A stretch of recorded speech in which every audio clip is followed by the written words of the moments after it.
தமிழ்நாட்டுல மட்டும்தான் விபூதி அபிஷேகம். நடராஜருக்கு எத்தனை விதமான அண்டாவா பால், தயிர், இளநீர் எல்லாம் இருந்தாலும் கூட முதல்ல அவர் திருநீர்ல படுகிற அபிஷேகம் எது தெரியுமா?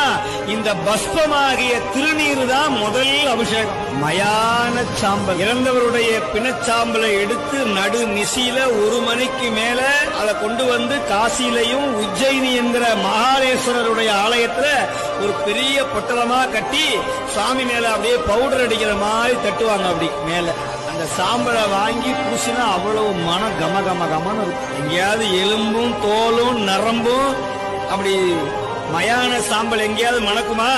அங்க வாங்கி பூசி பாருங்க. ஏன் தெரியுமா? பெருமான் மேல பட்டு வர்றதுனால அந்த மயான சாம்பல் திருநீராக மாறிய அற்புதம் சைவ சமயத்துல இருக்கு. வாங்கி பூசி பாருங்க. எத்தனை துன்பம் வந்தாலும், எவ்வளவு கண் திருஷ்டி, பிள்ளி, சூனியம், பேய், பசாசு, அடல், பாம்பு, பூதம், பயம் இது வந்தாலும் ஒரு சிட்டிகை எடுத்து ஆளவாயான் பெருமானுடைய பஞ்சாயத்துல சொல்லி பூசினீங்கன்னா உங்களுக்கு பக்கத்திலேயே வீரபத்திரரும் காலபேரரும் துணையா நிற்பாங்க.